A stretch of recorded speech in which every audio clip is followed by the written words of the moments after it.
السلام عليكم ورحمة الله تعالى وبركاته. نتمنى تكونوا بخير وعلى خير. انا جبت لكم وصفة جديدة ديال الكوكيز، وصفة سهلة دغية كتوجد. الا ما كانش عندك الوقت باش تكوري وباش عاد تقدي، ديري كوكيز كي كنقول لها كوكيزة كبيرة ودوزي بها الويكاند وبرعي بها راسك وعائلتك وبالصحة والراحة مسبقا. وندوزو للطريقة ديال التحضير، وبسم الله على بركة الله. هنا انا جبت هاد الشكلاط. الا كان ما عندكش متوفر لي بيبيت دو شوكولا، غتجيبي هاد الشوكولا هادي اولا اي شوكولا عندك في الدار، كتقطعيها طريفات صغيورين بحال هاد الشكل هذا وتخليهم على جانب، وعاد تبداي في الخليط. هنا كنحتاجو 150 غرام ديال الزبدة، تكون بدرجة حرارة المطبخ. ضروري خصها تكون ماشي في الثلاجة باش من كنجيو نخلطوها كتكون بحال البوماد كتساعدنا. هنا درت 150 غرام ديال السكر الخاشن، يعني اي ما يعادل كاس ديال العنبة ونص ديال السكر. كنخلطو مزيان مع ساشي ديال الفاني وحده، تنخلطو داكشي كله مزيان حتى كيتجانس هذاك الخليط.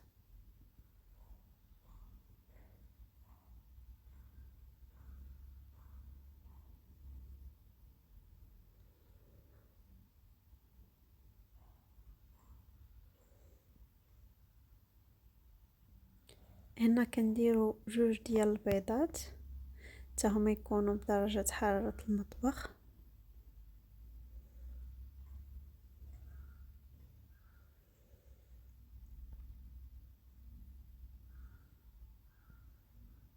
ونخلطو مزيان.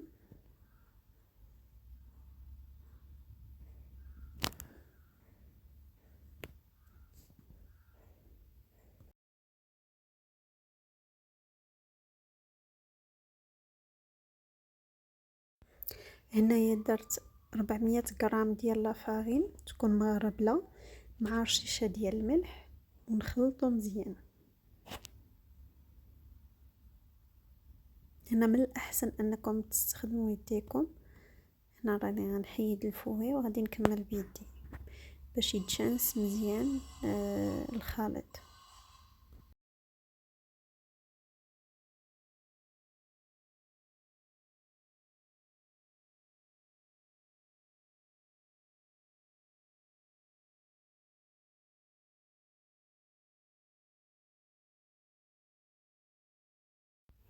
صافي هنايا الخليط كيخصو يكون على هذا الشكل هذا، خصو يكون كيتلصق، حيت الكوكيز كيخصو يكون تيتلصق ماشي بحال العجينه ديال بسكوي. كوكيز كي معروف عليه كيخصو الزبده وكيخصو يكون هشيش، يعني فاش كتدخلوه الفران ونجبدوه كيكون هشيش كيدوب في الفم.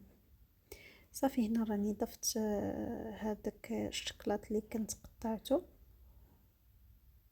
وكل ما كانت الكميه ديال الشكلاط ما يعني كثيره كل ما يكون الكوكيز احسن. انا هنايا درت غير شويه ديال الشكلاط حيت مازال غادي تشوفوا معايا هنا في لا فيديو غادي نزيد الشوكولا اللي درتها على شكل دائره ودخلتها الكونجيلاتور وغنديرها في الوسط. هنا هاد المول راني دهنته بالزبده ودرت له الكوك، ما درتلوش لافارين، بالكوك كيجي احسن. صافي هنا كندير الطبقه الاولى كنقادها مزيان من الجوانب، وغادي ندير هذيك الشوكولا اللي دخلتها الكونجيلاتور، كتجي عمليه ودغيا كتقاد.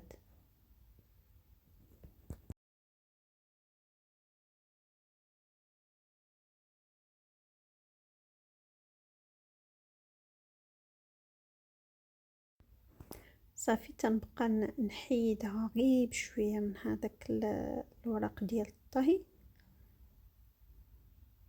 ما تخافوا منها، ما تهرس ما والو، لانها راه كانت في المجمد. هاد الطريقه الصراحه عجبتني بزاف، تساعدك يعني الا جبتي لاباطا طارتيني ديال الشوكولا وبقيتي تقادي، غتجيك صعيبه شويه، اللهم تجمد وهكا كتجي صراحه سهله. الشيره دغيا تتقاد وعاد نزيدو الطبقه الثانيه.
صافي هنا غنزيد نقادها بسباتول من الجناب باش تجي في الشكل مزيانه، وغنشعل الفران على 180 درجه وندخلها لمده 30 دقيقه كتكون واجده. صافي كوكيزه ديالنا ها هي وجدات كبيره، بلا تقطاع بلا تكوار بلا والو، دغيا كتوجد وكتجي هشيشه بزاف. نتمنى انكم تجربوها، بصح كتجي هشيشه وزوينه وسهله دغيا كتوجد، مناسبه بالنسبه للعيالات اللي كيكونوا خدامات سيمانه كامله، يعني كيكون عندهم الويكاند كيبغيو يفرحوا العائله ديالهم بشي شهيوه اولا تشهد الكوكيز، راه دغيا كيوجد، يعني ما غاديش تاخد ما ياخدش معاها الوقت بزاف باش انها تحضروا.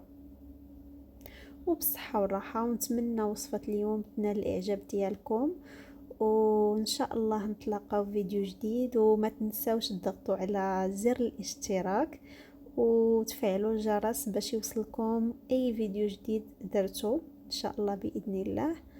بالصحه والراحه، هانتوما كي كتشوفوا كوكيز بطريقه جديده، ساهل مهال كيجي بنين، وبالصحه والراحه، ونتلاقاو في فيديو جديد.